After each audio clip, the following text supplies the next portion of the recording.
in terms of what did not get included in the Secure Act 2.0, I mean, this could be an endless list, but really a lot of I'm going to go over a few of the major ones that everyone was kind of looking for, that advisors have been kind of waiting for either guidance on or things that they thought might be included that just wasn't. So one is that they did not include any new limitations on the backdoor Roth IRA strategy. And so the backdoor Roth is something that we use to help clients contribute to Roth IRAs, even if they're above the income limitations for making regular contributions to Roth IRAs. It entails making a non-deductible IRA contribution to a traditional IRA and then converting those after-tax dollars to a Roth. So it's just kind of, as it's referred to, a backdoor to make Roth contributions. For a long time, advisors have been thinking that the IRS is going to take this strategy away from us, but so far didn't happen. So that is still available to us for 2023 or for right now. Other things that didn't change, still no limitations on who can make Roth conversions. There's been talk that they might limit who can make Roth conversions, where you convert pre-tax dollars in your IRA to Roth. There's been talk about whether they might limit who can do that based on income. Still no changes to that. Anyone can do a Roth conversion. Also, no changes to non-age-based RMDs. So this is probably another issue that would revolve around income or the account balance size. So, thinking that, okay, if someone has a massive IRA amount, maybe they should be required to take larger distributions or RMDs that isn't age-based, but, off of some other parameter. No changes there. RMDs are still just age-based for everyone. Another note on QCDs or qualified charitable distributions. The age for being eligible to make those still hasn't changed.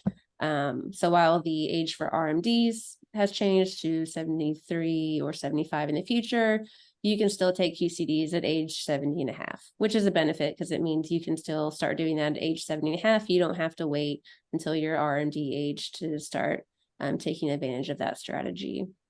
So that's good. There's a note that there's no new limitations on being able to invest in privately held investments with IRA money. So this pertains to self-directed IRAs, the ability to purchase perhaps, private business assets with your IRA money.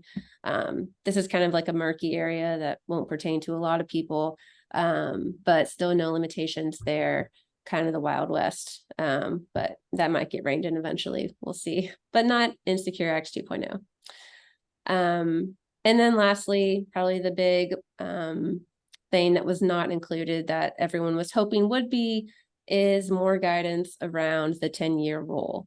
This has to do with the distribution rules for folks that inherited an IRA that are not a spouse. Not only not a spouse, but if you inherited an IRA and you're not a spouse and you're not a minor and you're not disabled or chronically ill, then you are likely following the 10-year rule. And that means that you must distribute the account balance by the end of the 10th year following the year of the death of the decedent. But there's no guidance on how you're supposed to distribute the account over those 10 years, whether you're supposed to be doing a distribution every year during those 10 years, or whether you're just allowed to wait until the end of the 10th year and then take it all out at once. There's been no IRS guidance on that. We were all hoping that there would be guidance on this because this brings out obviously a lot of questions for clients and for advisors on how to plan for this.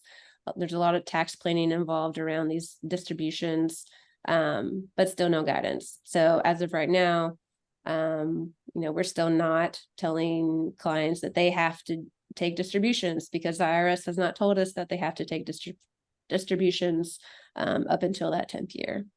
So that was probably the biggest thing that was missing from this Secure Act. We were all hoping to get some clarification on that. None yet. They say we'll get some in 2023 at some point. And it's really, I mean, from a practical standpoint, I find that, for most people that I'm working with, we're trying to push off those Roth distributions as much as possible. And if we can do them all in the 10th year, that's all the better. The traditional stuff, is more nuanced when it comes to a planning standpoint, because you might not want to be pushing a big ball of distributions down the road that far and make a huge distribution down the road and put yourself into a higher bracket. But all that is good stuff. And this is, and you know what? We didn't even go through half of the provisions of Secure 2.0 today. It's, I mean, there's things on, emergency access to retirement accounts. There's things on, immediate vesting for spouses of military members. There's like I say, so many provisions. We've kind of started to scratch the surface, but with the things that we thought were going to be most interesting to people who are sharing our advisor huddle with us today. I say that, the Secure Act stood for setting every community up for retirement enhancement. But I really think the Secure Act stands for securing the jobs of financial advisors, because it's going to keep us busy for quite a bit of time this year and as things roll out into the future. So good. Thanks a lot, guys. Appreciate you joining up on the huddle today.